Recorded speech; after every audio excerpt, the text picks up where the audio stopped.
You're on, brother. Sorry. Freaking spaz, Mike. What's going on, everybody? Welcome to another brand new installment, an impromptu installment of Renegades Reviews. I, of course, am your host, the Renegade JJ Williams. We are here on the Casa D18 Studios channel, as well as on the Jeff Meacham Network. Thank you very much, Mr. Meacham, for allowing us to come and crash the channel today. Yes. Even though it was at your request. We'll get into that in a moment. Request, yes. And today, the two of us are going to discuss Robert Pattinson, Paul Dano, Colin Farrell, and others in The Batman. Whew, wow. All right, so first things first. If this episode seems a little bit out of the blue, a little bit more random than normal episodes, It is. It's because it totally is. I mean, I have had less than 24 hours to prepare for this episode. Yes, as have I, honestly. This man over here messages me while he's in the theater watching this movie, saying that we need to do a live review today for this movie. Well, let me just. And I'm like, well, I work until about 6. So the soonest it could be would be about 7 o'clock. He's like, booked. Pencil it in, 7 p.m., 11 Eastern time, whatever, 10 Eastern time. That's how tired I am. My math is off. Doing Scotty Steiner math, which will probably soon become Braun Breaker math, but you know. That is a current reference, and y'all should be happy for that. You heard that. Documented now. In any event. So I'm like, all right, you know what? I saw this movie about a week and a half ago now. I was kind of thinking about doing a review for it anyways. You've decided to come at me with this. Let's do it. Let's do it. Yes, the belt is reflecting the WTC logo in it. So much for plugging that shit today. Okay. Whatever. Okay. This show is not about shilling you and your championship, Meacham. Hey, you know what? I've been a dick about not shilling that for a month because I've been focused on his ass and his championship and getting his ass on Quizlemania. So, god damn it, I'm putting my own shit over today. We are here to talk about The Dark Knight. Okay, fine. And more specifically, the Robert Pattinson-led The Batman. Which means we're talking about the world's greatest detective, not The Dark Knight. Yeah. Let me throw that out there right out of the chute. Let's just jump right into that. Again, this is going to be a little bit of a different format from my normal reviews because I'm not going to go reading through the synopsis. This is still a fairly brand new movie. Right. I don't want to try and give way too many spoilers. Right. So we are going to stay away from the synopsis, even though it's posted on Wikipedia, so everybody and their mama can read it. Staying away from that so that those of you out there in YouTube land that have not seen this yet, that haven't read the wiki pages, that have not had spoilers, can still go out there and see this movie. Exactly. We're going to try to stick to performances. We're going to try to stick to technical specs type of things, cinematography, music, that type of stuff while talking about this, and not get too much into the overall specifics of the story. Yeah, we'll definitely talk about how it lays out. We're just not going to give you all the details because we want you guys to go see it. We want you to go to the theater. We want you to have the theater experience. Yes, it's almost 3 hours. Yes, I will tell you at the 45-minute mark and the hour and 20-minute mark, go take your piss. Trust me, that's the only 2 times you're going to be able to do it. and not miss anything. Okay. I did not go the entire time I sat there. God bless you, brother. I had to go an hour 20. I'm like, all right, 45 I was good. Hour 20. Yeah, I better go. So, But you make oh a man, valid point. This movie is not about the Dark Knight. no. This is Batman Year 2. This very much is the world's greatest detective. Which I love. And I saw this movie in theaters with my daughter. Nice. You saw it with Dylan, correct? So you saw I it with your actually son? actually Dylan saw it before I did. We were gonna go see it Okay. together. I think it worked out that he wanted to go and I was working or whatever it was. I couldn't go with him. And then he pointed out that his mother had called it before I did. So I was like, all right, whatever. It's Sparkly Vampire Guy. Let her have it. So See, and my daughter wanted to go see it because Robert Pattinson is also Cedric Diggory. Did I say yes, the last name very right? good. From Harry Potter. We'll And learn him yet. that's her favorite Hufflepuff. Hufflepuff for the world. It's right, Hufflepuff. See, your daughter and Even I are though right there. he's I got it. in one movie for like 2 hours, but Hey, you know what? He's the only Hufflepuff that got any real decent screen time until they made the other Fantastic Beast bullshit. So you know what? You behave. But I just find it interesting that we both had the opportunities to see this with our kids. Yes. Granted, it didn't pan out for you like you had hoped, Right. but I went and saw it with my daughter, and I tried to explain to her. I was like, okay,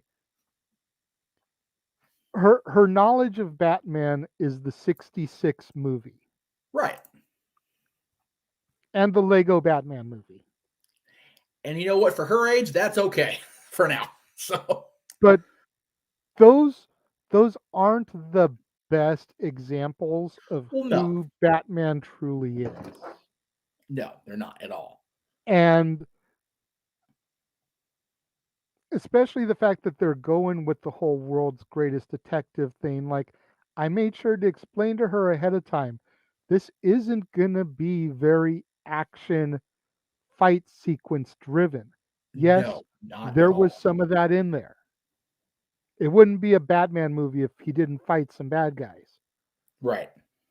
But that's part of why I was so happy that they started with the Riddler. Yes. The one man who has always been able to go tit for tat intellectually with Batman Bruce Wayne. Exactly. Matter of fact, you mentioned the Batman movie back in the 60s. The very first villain we saw in the TV series was Batman. Was Riddler. Excuse me, was Riddler. So Yeah. there you go. So it just warmed my heart that he was the chosen one, if you will, for this movie. And it was a Riddler that we had never seen before. Yeah. I It dug it. was a very, I don't know if I dug his look. I'm still a little bit, I'm too accustomed to, at the very least, the suit and the question marks and Yes. the bowler hat, like Right. that guy. This Yes. gothic steampunk type of Riddler that we had, I'm not sure if I'm sold on his look, but Paul Dano did an amazing job He to the did. point that when he unmasked and we saw the face that was under there, you're looking at it like, really? This is the guy that's Yeah. got Batman so frustrated? Yeah. This is the guy that got Bruce all worked up. This is kind of okay. It's very much what we should have had in essence with the Batman and Robin Mr. Freeze. Yes. Mr. Freeze is this weak, feeble, older man, or at least that's the way he's always been portrayed in the TV series, the comics, etc. Right. When he has the suit on, he is this rough and tough individual. Yes. If they had had somebody looking like Paul Dano play Mr. Freeze outside of the costume and big bad burly Arnold Schwarzenegger in the suit, cool. Right. But for Arnold to be doing both, Yeah. uh, Yeah. but we're not going to get into Batman and Robin. That's a whole other can of worms. You can go back and watch my review on that I did last year if you want to hear me talk about that.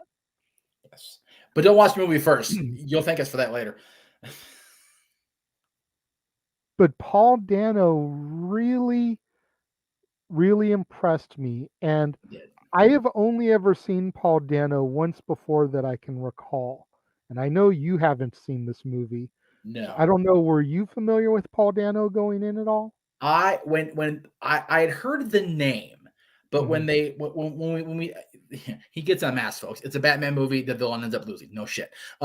So I mean, kind of, but when they took him out, I'm like, he looked like this is gonna sound really bad. He looked like uh a Caucasian version of our buddy from Heroes. Uh, Yada! Help me out here. Okay, I know who you're talking about. Hero. Hero, yeah, of course, yeah. He reminded me a lot of Hero in that he's very very diminutive and very like you wouldn't expect this complete freaking criminal psychopath who had the deep voice. And I'm like, what? Yeah, they did a great job between the costuming and the makeup and having him do that. It was so well laid out, so well done. I agree. My exposure to Paul Dano previously was the biopic on Brian Wilson called Love Oh, and Mercy. okay, And in that movie, it's basically two sides of the Brian Wilson story. The right, Brian Wilson creative genius with the Beach Boys and all of that, right, which Paul Dano plays Brian then. of course, And then the Brian Wilson in the 80s under the psychiatric control, and Paul Giamatti plays the psychiatric that's treating Brian Wilson in the 80s. John Cusack plays that Brian Wilson. oh. But I can see that where that that can. was that Okay, was my exposure to Paul Dano, was basically playing Brian Wilson in that movie. So a little bit to different character see here. him go from that to this dark, psychotic, demonic sounding Riddler Yeah, was very, very interesting to me. And so when they unmasked him, right. I was like, I wanted to stand up and applaud him, but there Yes, were there were other people in the theater. I didn't want them to think I was complete crazy. But right. the Riddler did so good. And then obviously, he ends up getting caught. He ends up in Arkham with a very famous cellmate right next to him who we'll get to later. Yeah, But I feel like Paul Dano did a really good job of being that enigma, for lack of a better term, right. to Because they Bruce. changed the last name, which I thought was interesting. They did. They did. You know, I'm okay with it. It was just interesting. again, you haven't sat through the entire 5 seasons of Gotham, I but know. this very much to me felt like, with a couple of revisions to the show history, Right. this movie very much feels like it picked up right where Gotham left off. Oh, okay. Because you figure the very end of Gotham is David Mazouz as Batman, finally in the cowl of the cape on the top of a rooftop, Right. and that's the end of it. Like, Right. he's been Bruce Wayne for however many episodes the show runs. Over 5 And you get seasons, that right? Yeah. one glimpse of him in the suit, basically getting ready to begin his Batmandom Right. with Gotham City. And considering this is year 2, Right. it very much kind of has a feel like this could be continuing some of that arc. Now, Oswald Cobblepot obviously isn't the Penguin that he is left off as in Gotham. No, not at all. Riddler isn't Edward Nygma. No. He's not where we left off in Gotham. Right. You know, so Catwoman, same. There's definitely a few changes, but the vibe, the the ambiance, the whole mood very much kind of feels like it's a continuation of that. And if you ever sit through the episodes and watch them, you might understand what I mean by that. Yeah, and my whole take on that was they didn't um they didn't do year 1 here because we kind of got a pretty goddamn good year 1 with Nolan's trilogy. So I thought that was a stroke of genius by um the filmmakers to not, okay, let's not completely, crawl over somebody else's stuff or try to outdo what was the brilliance of the Nolan trilogy. Let's do our own take. And hot take here, I enjoyed this much more than I thought I would. I love that they got back to Batman's roots. We said at the top, the world's greatest detective, Ra's al Ghul, before he became Liam Neeson and a complete psychopath, called him detective on the regular throughout the comics and even on the animated TV series in the 90s and the early 2000s. So I love that they took this take with Batman. So underappreciated by today's audience. I love that they did that. Agreed. Carmine Falcone. Right? I love that they brought him back into it. Yes. You know, he's definitely someone who, granted, he was present in the Nolan trilogy, he was present in Gotham, but he really gets underrated Yeah. when it comes to the media portrayal of the Falcone character. Yes. And it was nice. More so in the movies. I mean, Gotham did a little bit better with him from what I've been told. Well, yeah. So Well, Gotham, they had 5 seasons that they could really true. toy with Very stuff. true. The movies, for all intents and purposes, and yes, some of them have been longer, but all intents and purposes, the movies are 2 hour, one shot comic books, and you want to Right. go with your greatest hits. That makes That's sense. that's really what made Batman Begins stand out at the end of the day, was because they didn't go with the greatest hits. They went with Ra's al Ghul and the Scarecrow. That's true. Which surprised people at first, but it worked to a T.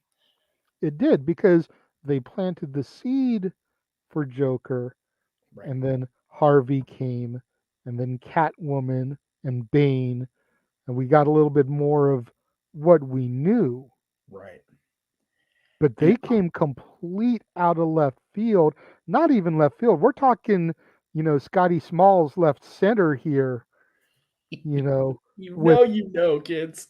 with Scarecrow and Ra's al Ghul, because for someone who didn't watch Batman the animated series, I'm like, who the F are these guys?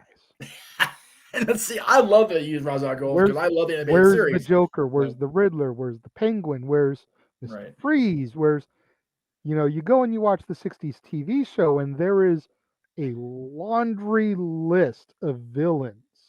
Yes. Arguably, the greatest rogues gallery in comic history belongs to Batman. Arguably. Very hard to argue comics wise. And we're going with Ra's al Ghul and the Scarecrow. Right. That's not going to bring in the casual fan. And not only did they go with Ra's al Ghul and Scarecrow, both of them were woven through the entire plot, the whole trilogy. Yeah, Scarecrow was in all 3 movies. Yeah. Jonathan Crane was. Yes. And then Yes. Ra's al Ghul's daughter comes back in The Dark Knight Rises. As does he. As does Ra's al Ghul in a Yeah. flashback, whatever the hell you want to call it. But again, we're getting off track here because we're diverting from the Batman. Or we're trying to, so we don't talk about the plot. But let's talk about Colin Farrell, Oh my god! Yeah. who was completely unrecognizable. Right. Natalie is watching. She loved the Sandlot reference. Yes. That's my girl. Right on. Where's? Oh, here. Yeah. Okay. Yeah. There you go. Yep. There it is. Well, of course you know we're going to throw in a salary because we know one is going to watch eventually. So dig it. I dig that. Very cool. Since I know that she is watching, Oh boy. I legit made her Google Colin Farrell so she could see what he looked like normally, because Right. I was going off about how unrecognizable he was, and Right. she had no frame of reference. Oh wow. I Okay. kept trying to go to Saving Mr. Banks, but she had only seen it once when she was a lot Oh, younger, and she hasn't seen it more recently. got it. So I'm trying to use this reference that I thought she'd know, and she's looking at me like the deer in the headlights. Oh jeez. So at first I told her to go to YouTube and look up the scene where um, young Travers is Right. asking her dad why he shaves. Oh yeah. Okay. And, well, what do you prefer? Silky smooth kisses or scratchy kisses?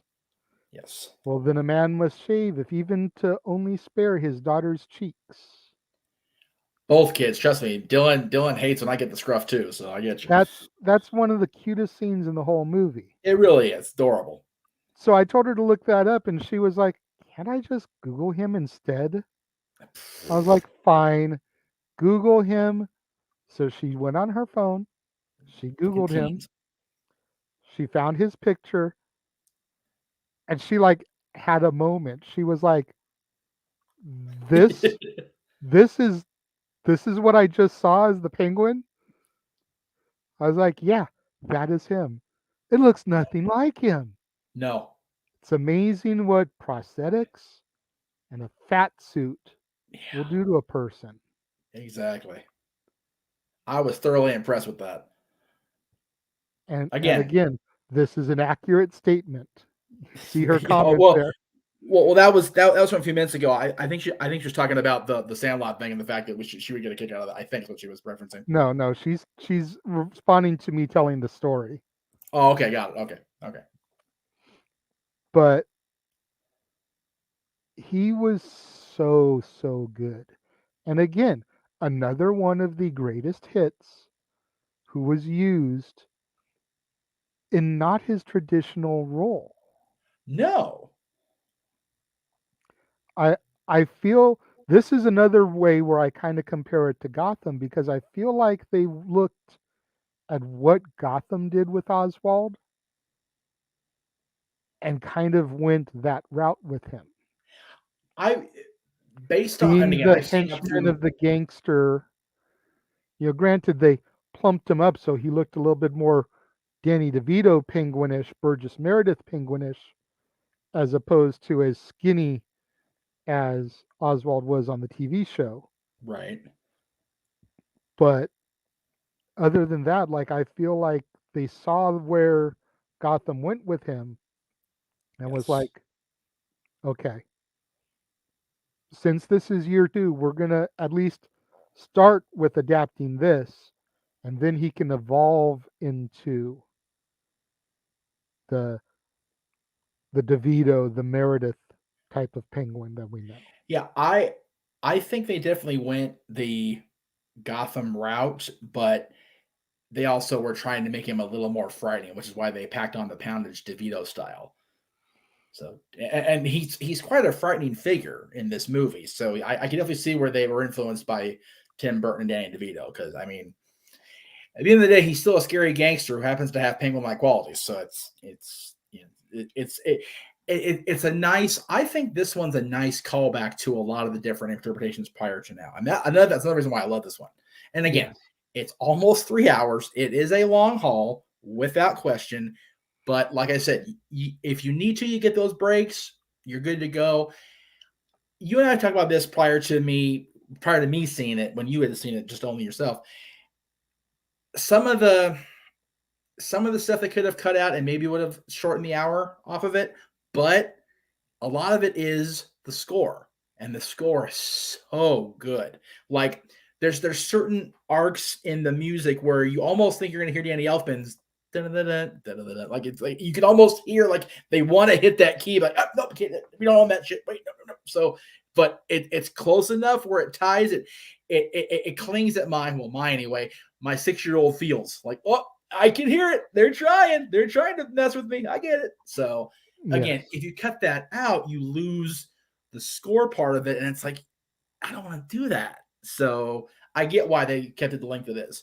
There is a comment, and Michael says, Penguin was my favorite character in the film. Looking forward to seeing more of him, hopefully. I mean, you have to wait and see how the movie plays out and where we go from here. Again, we're not trying to spoil, what happens in the movie, but yeah, I would love to see more of the characters that remain, because they all were very, very well done, very, very well fleshed out, laid out, and there's definitely room for more from everybody. Yeah. Let's move on to Zoë Kravitz now as Catwoman. Oh my God. She was amazing. Yeah, she nailed every bit of it. She did, in a way that I don't feel that it's really been nailed since Michelle Pfeiffer. Yes, I agree. With all respect to everybody that's come between them, yeah, even Hallie, God help us, but they've all done their own thing. But I think, again, we're going back to year 2 of Batman's story. This is a very early interpretation of Catwoman as well, because they never actually say the words Catwoman. Spoiler alert, sorry. But there is definitely references to her being a cat burglar, much like Dark Knight Rises. Mm-hmm. So I love that they went, very much. And if you're a fan of the Batman comics, which I encourage y'all to get your hands on somehow, even if you got to read them PDFs, you have to pay eBay prices to sell your house to get them. Catwoman's very much part of the early stuff. And a lot of what you see in this movie is very much the same dynamic that Bruce and Selina had early on. So great stuff here from the producers. That's what I was really going to get into, is I love the fact that they played into their romance more than they have since Adam West and Julie Newmar, if we really want to be accurate. Right. Like, it was still very clear cut back then. Batman was the good guy, Catwoman was the bad guy, but they kind of hinted at a little bit of the sexual tension, if you will. Yeah. This time there wasn't that clear cut of a who's the good guy, who's the bad guy. No. Because granted, Batman is a masked vigilante. Right. For all intents and purposes, at this stage in the game, he is still very much an anti-hero. He is still technically a bad guy. Yeah. Because he's out there doing what the police are supposed to be doing, but the police are corrupt.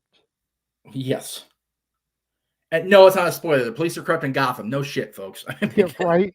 And then Catwoman, granted, like you said, they don't really call her that. So Selina is going in and stealing people's stuff. She's totally Robin Hood, like she always was. So who's the bad guy? Right, exactly. They're both bad. They're both good. Yep. And they really kind of played more into the love aspect between the two of them, which I would love to see develop more over the course of a couple movies, until it gets to the point where Bruce, Batman, draws the line in the sand. Yep. You're on Yeah, this side with me on the side of good, or you're on that side over there with the Riddlers, the Penguins, the Jokers, the whomever's comes by that point, and you're on the side of bad. You've got to make your exactly. decision. Yep. And Bruce Batman will be that person. He'll let her make the decision because that's just the way the character's always been. It's like Mm-hmm. you can ride me if you want, but you're gonna do it my way. Yeah. So Batman has never been the type to force his no, opinion on anybody. nope, You look at any of the depictions of him, he always gives them their choice. yep, But once they've made that choice, that's it. yes. Even to an extent, Chris O'Donnell's Robin. Like, yeah, Val Kilmer's like, no, you're not doing this, and this is not how it's going to be. I'm a solo guy, and this is, it's too dangerous. And Dick even says it's your way or the highway, and that's bullshit. And in the very end, Bruce ends up getting the choice. It's like, okay, do you want me to ride with you or not? I'm going to be out there either way, but I can ride with you, or we can do our own thing and hope it all works out. So it was flipped on him for the first time in however many friggin' years.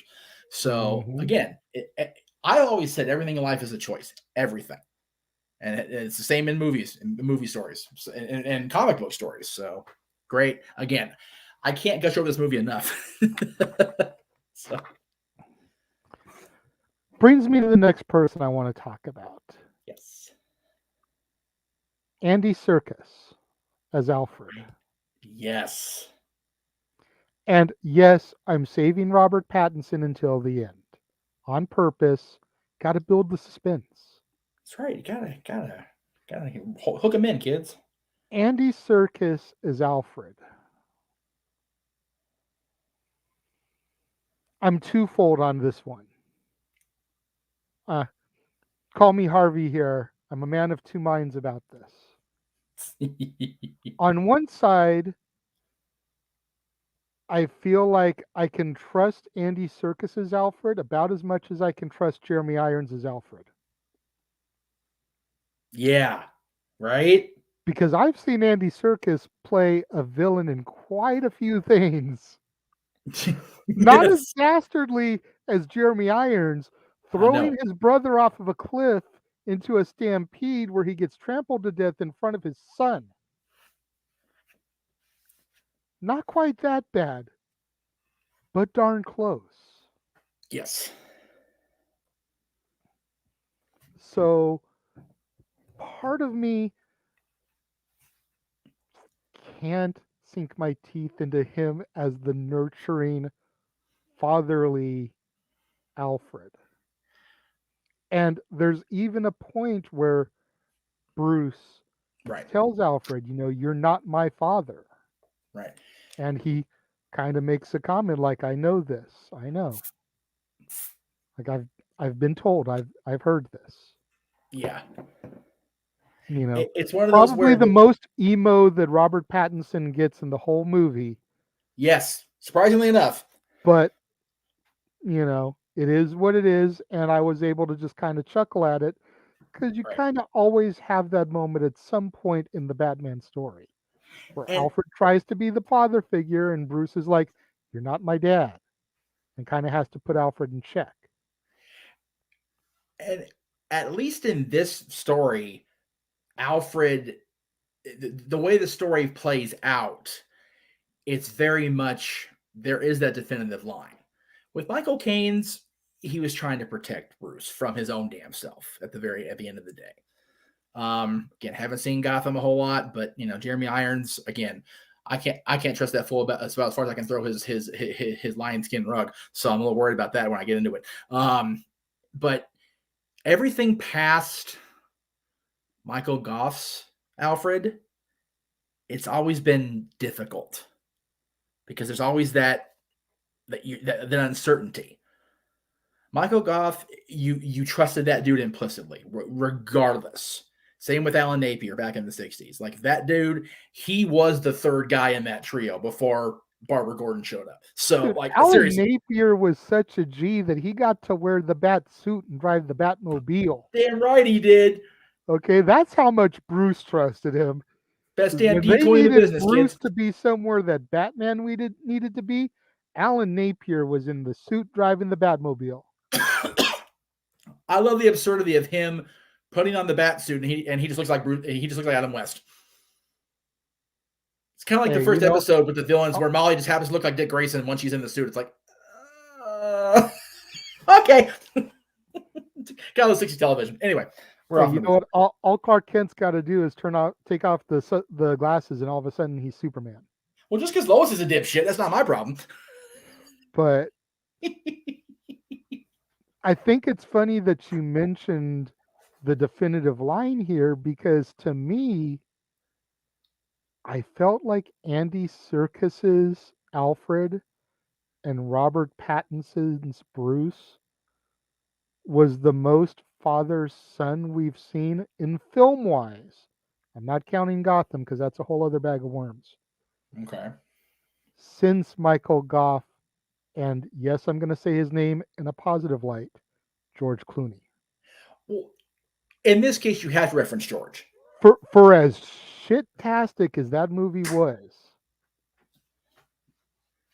the father-son bond between Bruce and Alfred was never more prevalent than that movie when Alfred was sick. All three of them in that trio, Bruce and Dick, definitely because they were in the house, and then Barbara when she shows up, there was never more of a familial bond link in the Batman cinematic history than Batman and Robin. And yes, I'm praising it. Please don't write us hate mail. Hey, I know we've got viewers. Do y'all agree with us on that hot take? Let us know. We've been throwing your comments up there. Yes. Do you agree that that was the most fatherly take on Bruce and Alfred in a movie version of Batman? And to go back to what JJ said, do you think that Serkis and Pattinson got close enough? I feel like if they can stay on the trajectory here and let this be more than just a one-shot film, right? I feel like they could eclipse that. Okay. Pun intended. If you know, you know. But I really feel like they could eclipse that. Agreed. And you mentioned more than a one shot. I love that this is taking place outside of the DCEU, at least for now. I do and I don't. Okay. I do because since it's going back to year 2, it's giving us a lot longer to build Pattinson's Batman. Yep.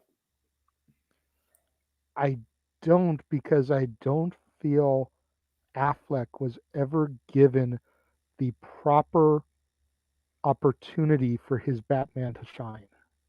Okay. And it's becoming very hard to tell and differentiate what's DCEU, what's not. Well, because Joker isn't part of it. This Joaquin Phoenix, right. And now we have, prospectively, 2 Jokers that aren't part of the DCEU. Right, that's true. Because again, we were going to get this at the end, but the scene in Arkham, he's credited as an unseen, unknown Arkham cellmate or prisoner, but the laugh, the profile, the wacky hair, it's either him or Harvey. I really everything says that it is 99.9% going to be the Joker. Which I'm here for it, because you know me and the Joker. But we've got Joaquin's that isn't in the DCEU. No. And granted, Joaquin's Joker is a lot older, because Joaquin Phoenix is older than Robert Pattinson by at least 10, if not closer to 20 years. Yeah. But why do we need 2 Jokers not in the DCEU now? Plus, we got Jared Leto's in the DCEU, which no one counts that. It's like Bruno, we don't talk about it. Well, no, we do talk about Bruno, so we will talk about We Jared do. because people shut him for no reason. But I So I don't mean, feel, back to the point, is I don't feel that Ben Affleck got the opportunity he deserved. He got Batman versus Superman, which right? was an ensemble. He got Justice League, which was an ensemble. He's going to be in the Flash movie, I was going to which say, is an ensemble. And he's done after the Flash movie. and not only is he doing the Flash, he's doing the Flash with another Batman. Well, right, because it's They're Flashpoint. bringing Michael back. It's essentially, what they did with Spider-Man, Yeah. but they're doing it in DC. Well, that's what I was going to allude to. Since I was going to talk about it later. When I did here, we've been talking about all these other things. Here you can watch, but I'll go ahead and do this now. They're basically introducing the multiverse without calling it the multiverse into the Right. DCU because they've seen how it works so friggin' well with Marvel, and DC's playing catch up ball still. But I am hopeful, and again, just because Ben says he's done after Flash doesn't mean he's done after Flash. I know, because they could make some bank off it, especially with bringing Michael Keaton back, who most people, and I say most with a asterisk over that M, like a freaking gold marches over that M at McDonald's, most people of that 4-picture anthology prefer Michael. So if they're bringing him back to boost the people that don't like Affleck's Batman into this Flash movie, they could get some serious coin and traction out of this movie. And this one here, by not being thrown into the path of that train necessarily, can, like you said, it can let Robert breathe and do his own thing and develop a true origin Batman cinematic story, which we have not seen go past a third movie yet. Because the original Burton Schumacher saga was not really an origin story necessarily. Batman was already doing his thing when he held that guy over the ledge in the first part of that movie. He was already established. People knew who he was. Nolan's trilogy, he's becoming Batman. He was wronged. He went away. He came back. He donned the suit. We haven't seen it flesh out past. He does the first year. He cleans shit up. The Joker wrecks every goddamn thing. And then he goes into seclusion for 7 years, comes back out, gets his ass broken, and then he flees because he saved the day. He instantly in the bail. So we don't really get a good fleshed out long-term arc like we would on a television series. That's what I want for the Bat. I agree. I would love to see that too, and I feel like this is the perfect jump off point for that. Truth be told, once the Flash movie is over and done and out there, Right. I'd kind of like for them to scrap the DCEU that they have. Yep. And start fresh with this Yes. as movie 1. I would be all over that. Keep Gal Gadot as Wonder Woman because I cannot think of a better person to be Wonder Woman. At least not right now. Yeah, definitely. Maybe keep Jason Momoa as Aquaman because he's good as Aquaman. I mean, unless you want to book Roman Reigns. Yeah. Another current wrestling reference. That's 2 in 1 show, folks. 2 in 1 show. And I do like the kid they have playing the Flash. Yes. The guy playing Barry's really good. If you want to keep those 3 and then get a new Superman. Yep. Love Cavill. Yep. But I feel like he's ready to move on. If he wants to stay and do it, let him. But start with the Batman as ground zero and build off of that. I would say Henry's kind of in the same spot that Brent Spiner was with Data. He's kind of aged himself out of that because Superman's not supposed to age. So maybe not. I came across this the other day while I was trying not to read the spoilers, but I read the whole thing. My buddy Bernie, who you're familiar with, he was my microcast for many years. He actually runs Nerds Like Us, which is a cosplay slash movie group. And again, Bernie, I butchered that entire description, so sorry. He had a wonderful review without being a spoiler dick. And I just want to read it just really quick here. So here's my review of The Batman. He says, too long, don't read. It's what it is. It's a great movie, top 3 Batman film. This movie succeeds in every way the Nolan trilogy failed. Record scratch, Dolph Ziggler style. Yes, you heard me. Nolan's films are fantastic, gritty, brutal action films that feature a guy in a batsuit. They're shit Batman movies with no semblance of the great detective in which Batman is rooted. We get the tiniest bit of that via Lucius Fox, more so than Bruce. Those films' greatest successes was expanding Batman fandom to violence-loving dude bros. Oh, jeez. The Batman takes the successful parts of Nolan's films, the darker, grittier, more brutal crime-fighting approach, and hits the bullseye on the great detective element, while giving us a deeper Bruce thought process / motivations and a deeper Bruce-Alfred relationship. Which, by the way, I was kind of bugged at the monologues at first, but I dug it. By the time it was over, I was into it. 100% into it there. Selena is excellent. The villains are really well acted. The modern adaptations to Dano's Riddler are on point. That car is sexy as fuck. The score is scintillatingly good. Thank you, Bernie. I love this score. This may be the best Gotham City I've ever seen. My tiniest complaints are aesthetics. I hate Bruce's emo hair. Riddler's mask, costume design, too much rain. These small things don't at all take away from how great this film is. I never clocked the running time because the pacing is absolutely perfect. This is a Batman film that actually stars the Batman, A+. Also really reminiscent of the Arkham video games, which I love.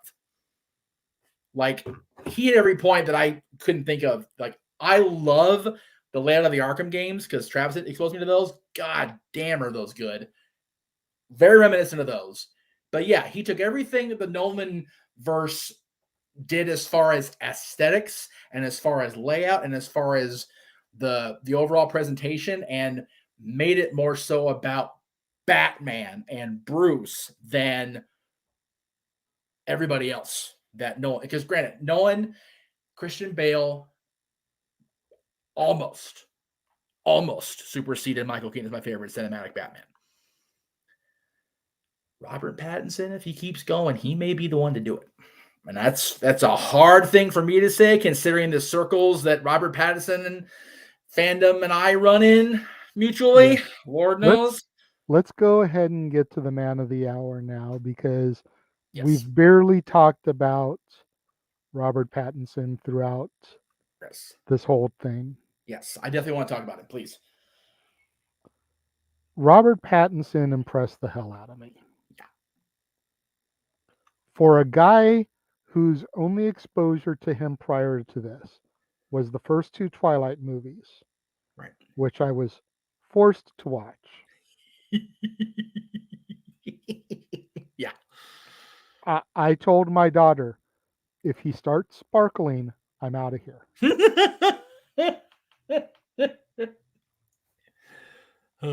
I even made it in my post when I posted that I was seeing it. I saw. This is your time to shine, not sparkle. Yeah. If you start sparkling, I'm going to do to you what that junkie did to young Bruce's parents. Here we go. Pattinson, I'm giving you the benefit of the doubt here. The trailers have been awesome. This is your time to shine. However, if you sparkle, so help me, I'll do to you what Joe Chill did to young Bruce's parents, LOL. God damn, that's vicious. Yeah. Oh, cold-blooded. But I love how you use the quote from Batman Forever, too. That was a nice touch. Very nice.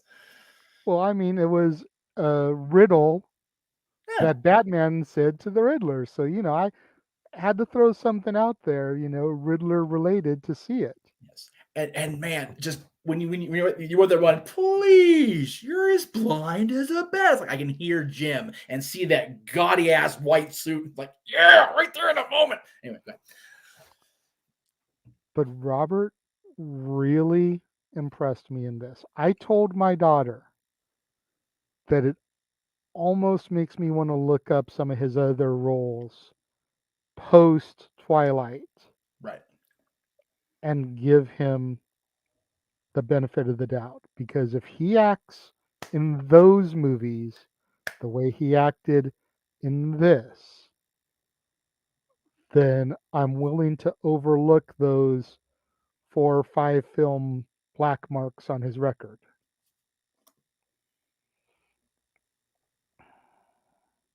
Four books, That 5 movies. yeah, 4 books, but they made the last book a 2-parter like Harry Potter because they could squeeze every last freaking dollar out of them fandom folk. You know, I mean, he did an amazing job. And I had to mess with my daughter because I forget the exact quote in the line, but there was a quote in the movie about dying. You know, I'm not going to die. I don't want to see you die, something like that. I looked over at my daughter. I was like, oh, he did once already, you know, the Harry Potter thing. And she hits me in the Oh theater. yeah. Oh yeah. She takes her soda cup and crumples it, destroys it. She Yeah. wanted to bring the destroyed cup home to show her mother what she did. I'm like, sweetheart, you are not going to bring trash home just to throw it away at home. I'm like, you can take a picture of it and show it to her, but you're not going to bring trash home to show her just to throw it away. Yeah. Because if you bring trash into my car, into your mother's house, guess who gets shit for it? It ain't going to be you. Like, But I mean, you know, it was just a classic one-off line that I could not help but take a shot at her with. And she's chiming in now in the just remember, sweetie, at the end of the day, the Goblet of Fire Harry Potter movie is Doctor Who trying to stop Twilight before it started. Thank you very much. Anyway, let's move right on. And if you understand that reference, you can run with us because that's some deep, multi-layered crossover bullshit.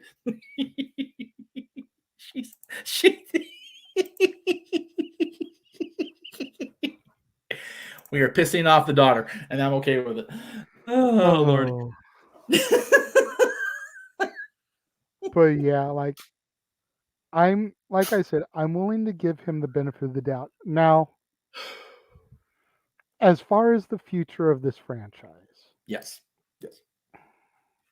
in my mind, and I'm gonna lay out my grand plan, and I want to see because we've been kind of on point today and stuff we were talking about before we came on air. Yes. I want to see how on point we are together. Okay. I would like for them to keep the momentum that they have going. We've already got Riddler and presumably the Joker in Yes. Arkham Behind Bars. And the Penguin as well. And the Penguin. Selina's still on the streets. Yes. I want them to start introducing some of the other rogues villains. Off the top of my head, can't think of who, because we've already got the Fab Four, as it were. Right. But I'd like to see maybe Poison Ivy. Oh, there you go. Maybe give Mr. Freeze another turn. Done properly. Oh, here you go. Maybe see somebody like the Mad Hatter, Jervis Tetch. I don't know. Like I enjoy the Mad Hatter personally because of my love of Disney and Alice in Wonderland. But I just outside of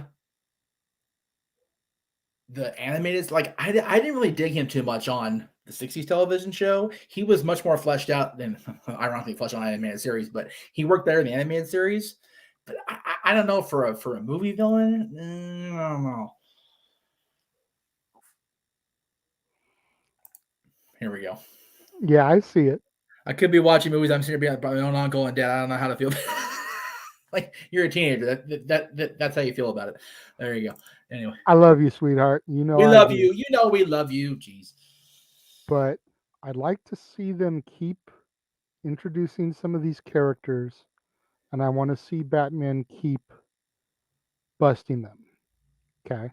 That sounds very generic, but hear me out. Like I want to see Poison Ivy. I want to see Mr. Freeze. Like I said, maybe Jervis Tetch, Mad Hatter. And I want to see some of these supplemental characters that we got in the Dark Knight trilogy and that we've gotten in the DCEU. I want to see them kind of start to get planted in Arkham. Maybe let's see Harleen Quinzel, It's just I literally had that right there. Jonathan Crane, not Scarecrow, Jonathan Dr. Crane. Jonathan Crane, exactly. Dr. Harleen Quinzel, yes. Let's see Harvey Dent. The DA, right. And let them kind of grow and marinate for a couple of movies as those personalities, not immediately turning into their villainous alter egos within the same movie. Yeah. I mean, You know? And then once Arkham is starting to bust at the seams with all of these villains that Batman has put away, we see that switch get flipped. We right. see that the Joker, if that's who it is, Right. let him keep making a cameo at the end of each movie, Oh, talking to the new recruits. Uh-huh. In their And head. then when that switch gets flipped, we see that the Joker has manipulated Harleen, and she lets all of them out of their cells. Yep.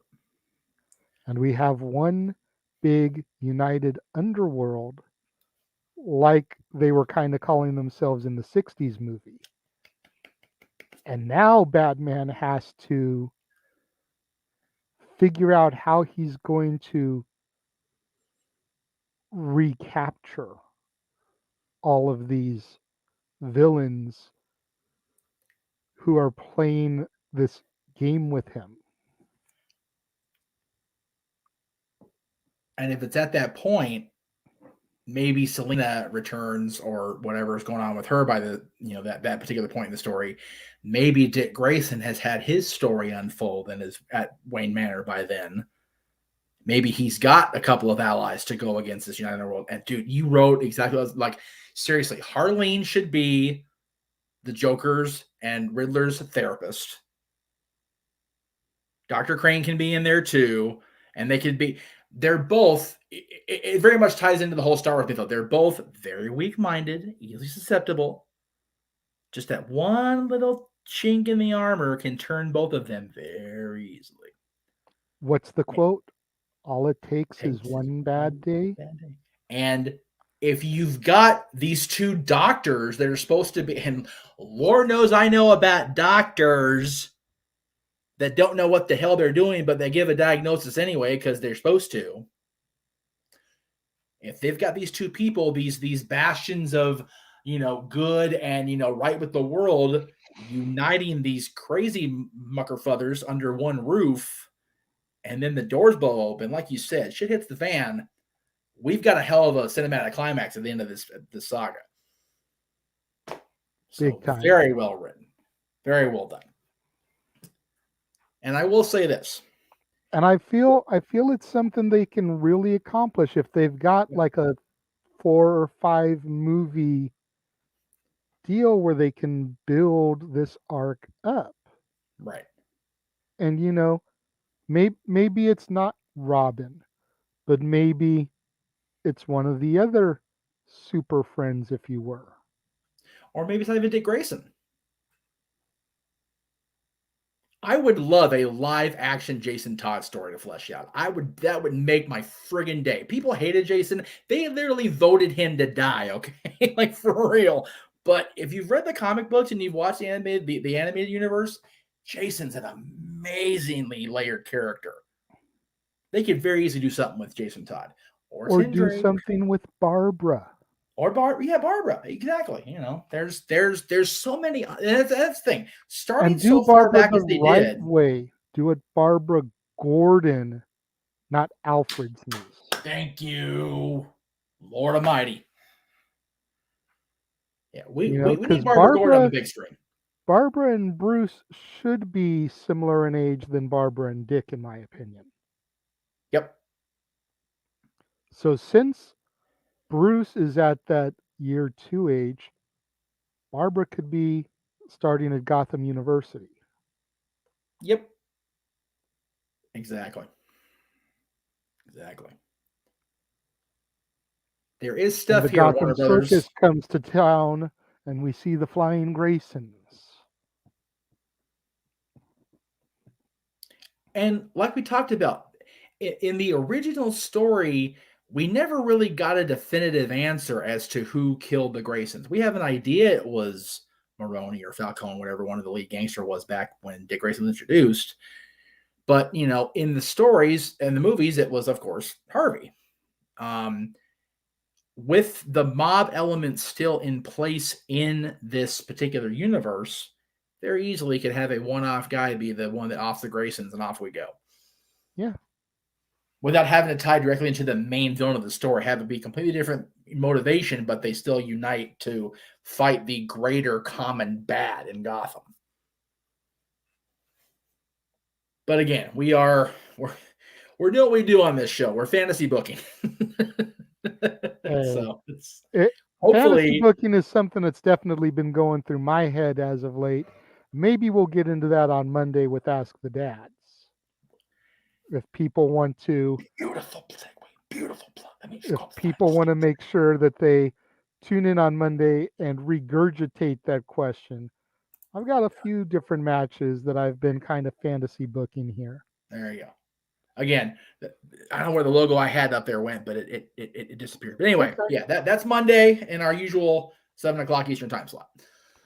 But before we get to the shills, before we get to the promotions, before we sign off, yes, I know you're running the control board, so you probably don't have the stars working on set to go. What do you give the Batman? Honestly, I very much go into the same vein as Bernie did. Just it hit on every point it needed to,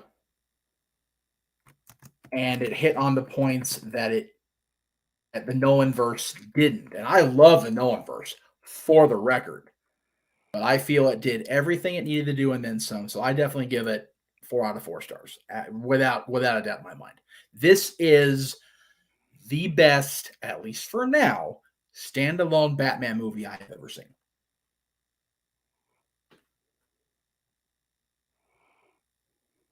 Okay.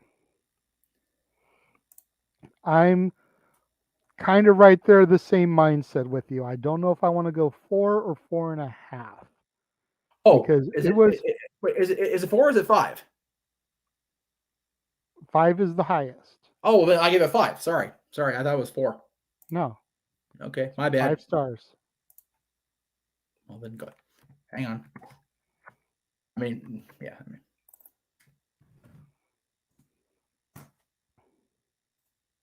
5 stars. But I'm hovering around the 4.5 because it wasn't the perfect movie. And 5 stars is reserved for the perfect movie. Okay. There wasn't a lot wrong with it.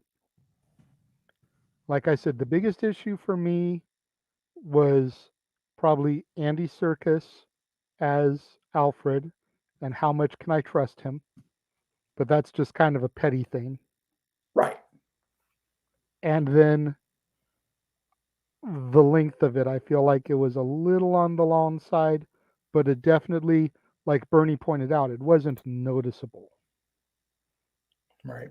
It really hit and flowed perfectly. I feel like in retrospect, and here I go using a Boy Scout reference, I feel like the Batman is what Superman 78 was supposed to be.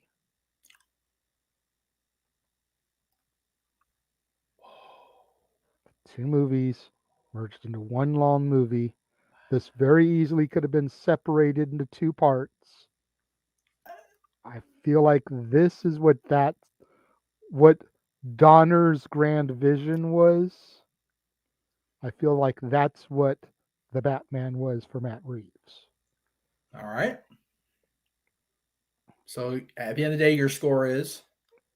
I'm going with 4. I'll go with 4. All right. It's not perfect. There's room for improvement, but it was damn good.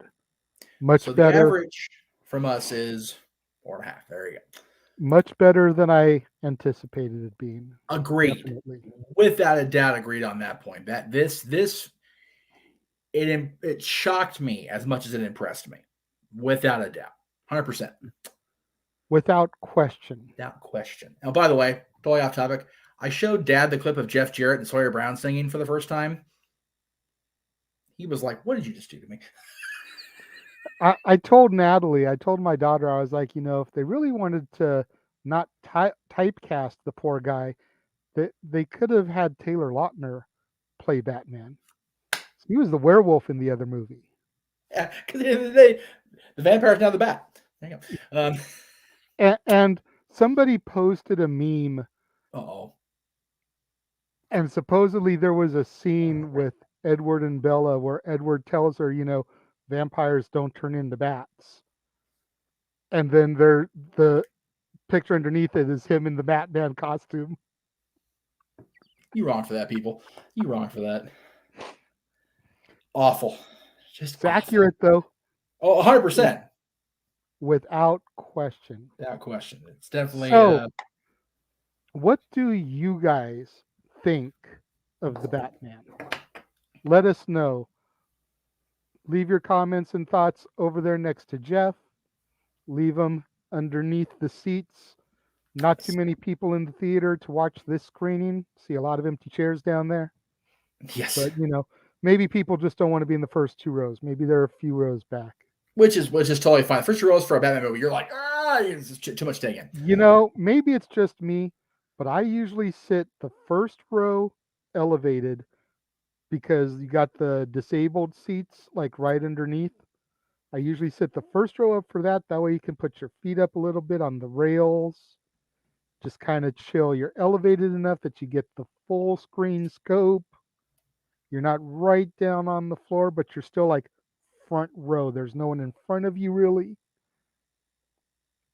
That's my preferred. And then center screen. I'm gonna say, if you're in a Regal Theater, you're sitting in D8, kid. That's where I sit.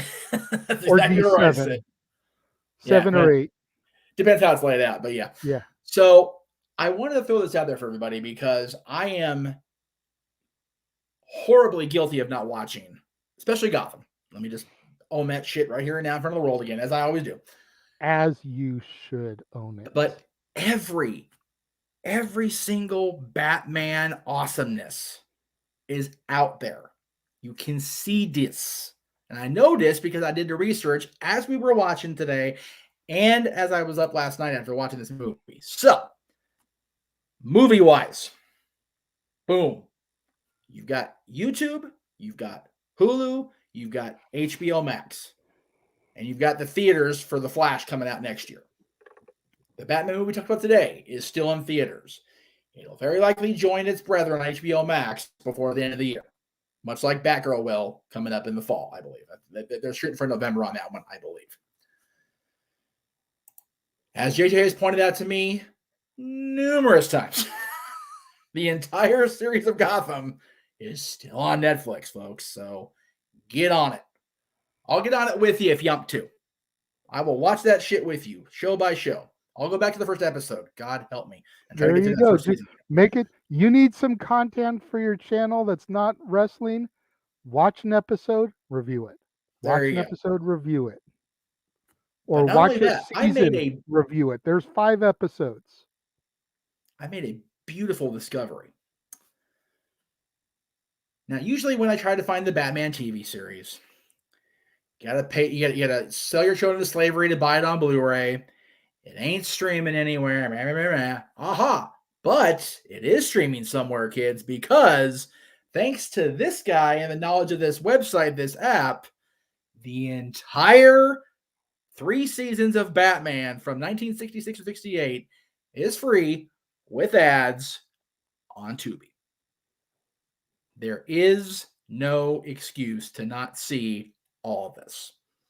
Yes. I done out of my damn self, but there is no excuse because most people I know have YouTube. Otherwise, how the hell are you watching this if you're not on Facebook or Twitter? Both the 1966 Batman movie and the original serials. Yes, they're 15 chapters, like 50. The whole thing is like 3 hours each. Yeah. Which is They what are this is. long. Yeah, it's They are long. long Okay, ass dry okay. cereals. They I'm are nine. talking Cheerios with no milk, not even no water. No, these is At least dry the ass Cheerios. Titanic, in all of its two-tape glory, had water from the ocean to keep it from being that dry. Oh my god, they're not that bad, dude. Listen. I'm not saying they're that bad, but in the grand scheme of things, they're essentially weekly television episodes that ran Yes, in the theaters. yes, So the first 3 minutes or so of each episode is what happened in the last episode. So if so people came in after missing a week, they get caught up. right. If you cut those 3 to 5 minutes from every episode, you lose a good half hour to 45 minutes. And your 3.5 hour thing comes down to like 2 hours plus. Okay, let me be fair. Let me be That's fair that's all I gotta say. to the YouTubers of the world. Because I did see a couple of posts on YouTube that had the entire 15 chapters as one long video each. And they were right around 3 hours. So I'm assuming, and again, this is me making an assumption. You know what happens when you make an assumption? Yeah, But it's my assumption that they cut out the Gaga at the beginning, which cut it down. But either maybe. way, even if you don't watch them all in one shot, which I don't recommend you watch them all in one shot, you definitely have to take a break between each one because they are dry. They are so dry that Sahara is going, dude, have some water. But if you do it like you did it back in the 40s, once a week for 15 minutes, you will enjoy it for my money. Anyway, they're on YouTube. Most people I know have Hulu. I know JJ does because he watches WWE on Hulu. All four of them are there. All four of them are there. Everything else, legitimately, everything else that has been released to a home video format is on HBO Max. HBO Max, I think, is like either $10 or $14 a month. It ain't that serious, kids. It really isn't. And then Batgirl's coming in the fall, which sounded really bad. Batgirl's premiering in the fall. And then The Flash will be in theaters next year sometime because COVID has been a mucker for that movie. So, and then the Batman's out right now. So Yes. there you go. And Gotham's on Netflix. The Batman series is on Tubi. So if you need your Cape Crusader / Dark Knight / World's Greatest Detective fix, you have options to make that shit happen. Indeed. But if you need your Renegades reviews fix, you have to catch him here on the Jeff Beecham Network for the time being because the movie reviews are what they are. However, we have dads planned out all year. And the next one, is a big one because let me again apologize for this one. YouTube screwed us. I am going to reconnect that episode as it was intended to be shown with scenes in it, but with updated commercials and things like that. I am going to upload it to this man's Google Drive, and we'll see how it goes from there. I'm gonna try to put it onto my YouTube channel and see if maybe I don't get all the bells and whistles and red tape that he got. Because I'm If he thinking doesn't, that hot off the heels of what happened with him on the Scott Hall thing, they were like, "Oh, you think you funny trying this 2 days in a row?" yeah, and it was one of those where like I said, we do can those a while in advance. As of now, we are filmed through the April 29th episode of Dad. So we're filmed through the end of April. So of course we didn't know Scott was going to pass away last week. We had no idea. So having that go up the same week, it just felt like all the pieces fell into place where it didn't need to go up. Yeah, because at So the end of the day, we're talking about deaths in TV and movie. The backdrop that you see a red curtain for us here is literally a cemetery. yeah. So it So probably wasn't the most tasteful thing to go up that week, no. but at the same time, them trying to flag us for using clips that we found on YouTube On in the first place. And then we won't even get into the fact that Jeff edited and uploaded it the week before instead of having it up well beforehand, because otherwise, why are we filmed till the end of April? but even still, However, he will get a little bit of a pass this time because he had his personal issues that he went through the week leading into that. So number one. Number two, you had always told me give it at least 48 hours. I gave it more than that. And they still me. So anyway, that won't be going up unless JJ gets it through, and God help you do, because it is so good. Yes, my particular scene just reduces everybody to a puddle, and I apologize for that in advance. Lord, I apologize. Be with the pygmies in New Guinea, amen, all that shit. But it's a damn good episode, and I'm proud of that episode that we did. Damn it, it needs to go up. me too. I think I even say it on the episode. It's one of my most favorite ones that we filmed. Absolutely. Period. Since the relaunch when we did the Star Wars one, May the 4th, 2020. Yeah, I think the ones that are going to go up, the one that should have gone up this last week, and the three that are coming in April, we hit on point. We rocked it, and I felt great after every one of those tapings. Yeah. Well, I mean, except for the Death Season one because I was a mess. We were firing on all cylinders, so it would suck for that to be a lost episode, as it were. Yes. So in that vein, whether or not that one goes up, this one will be going up because this one is being edited tonight after we get off the air here, because I'm at the studio and I'm sleeping here tonight. So that's what I'm doing. And I just realized that week they are going to be on Renegade Overload. Because the 28th is Ask the Dads. The 29th is the predictions for ROH and NXT, which I will be on. The 30th will be their break from me with the Greg Cherry show, because I'm not on that show. Right. The 31st will be the WrestleMania predictions. The 1st will be the Dads, plus no, it's not open mic night on the 1st. No. But it will be the ROH live stream. Which again, I'm probably won't be there for that one because I don't know how I'd watch it. Right. But then the 2nd and the 3rd WrestleMania live streams, I will be there for that. There you go. So they are only getting a break from me on the 30th. They are going to be on Renegade Overload. Yes. So that's on the 1st. And then the 15th, again, we're doing our top 10 baseball players. If I can find the freaking graphic here, for the love of God. That's coming up in April, as is. I don't know why the Friday, the date's not there. It should be. Oh, because it's already up there, April 15th. Yeah. Okay, very good. I thought of my damn self there.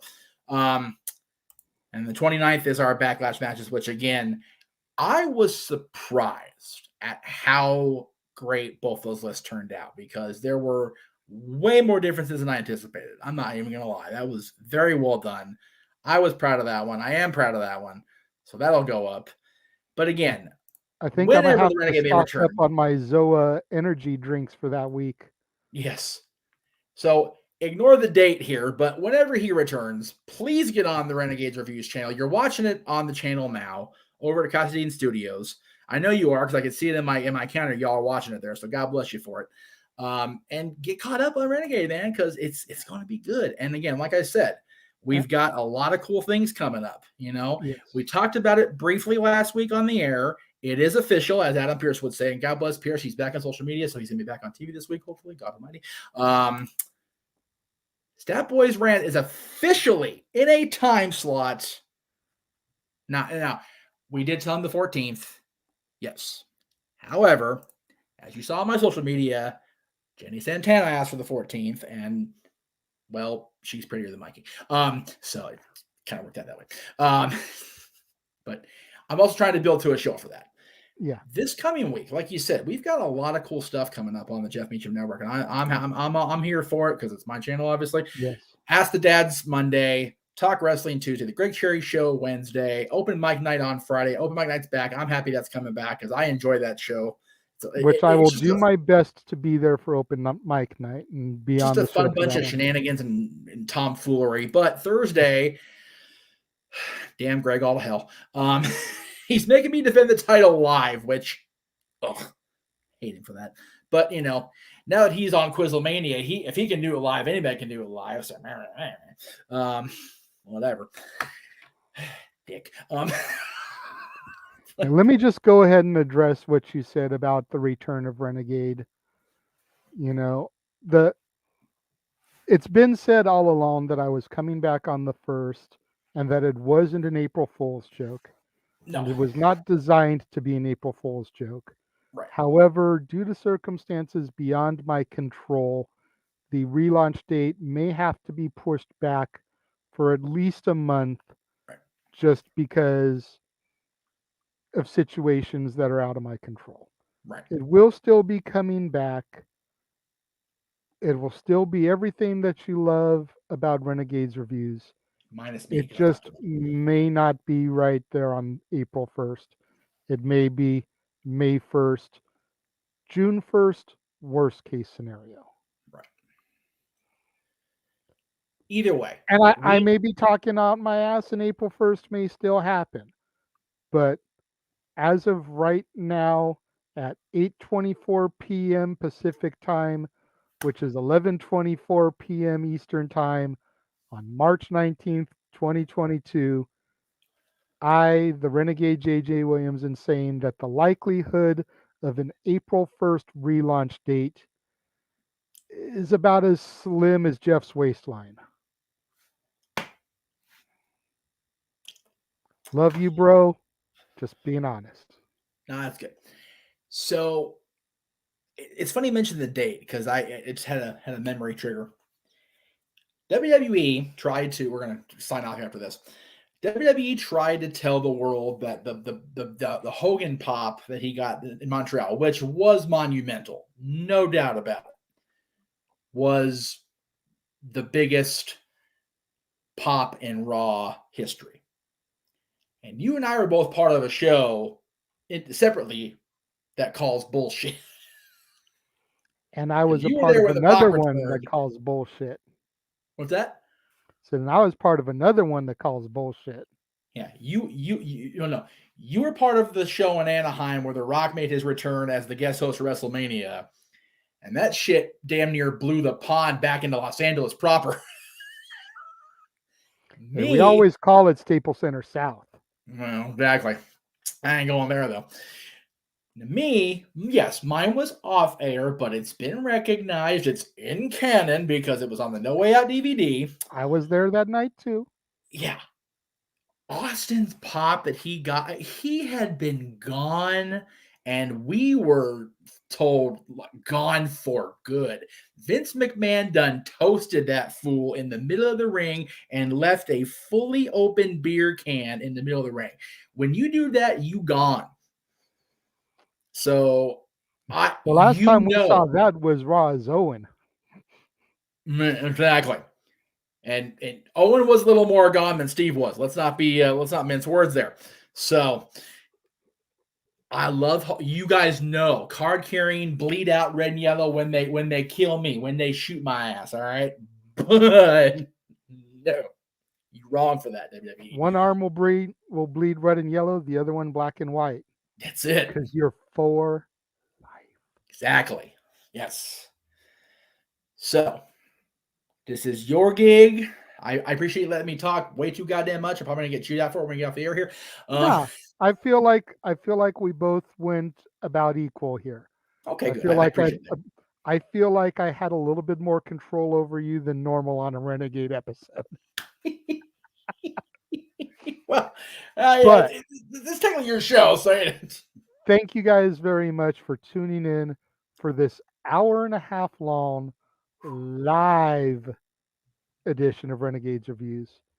Make sure you're back right here on the Jeff Meacham Network, on the Casa D18 Studios channel, on Monday, 4 p.m. Pacific, 7 p.m. Eastern, for a brand new episode of Ask the Dads. Like I said, I've been doing some fantasy booking.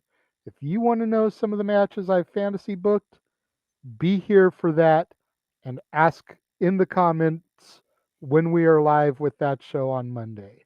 Yes. In the meantime, in between time, for the West Coast professor, Jeff Dick Grayson Meacham, Oh, oof. I am the Renegade, JJ Bruce Wayne Williams, and we will see you guys next time.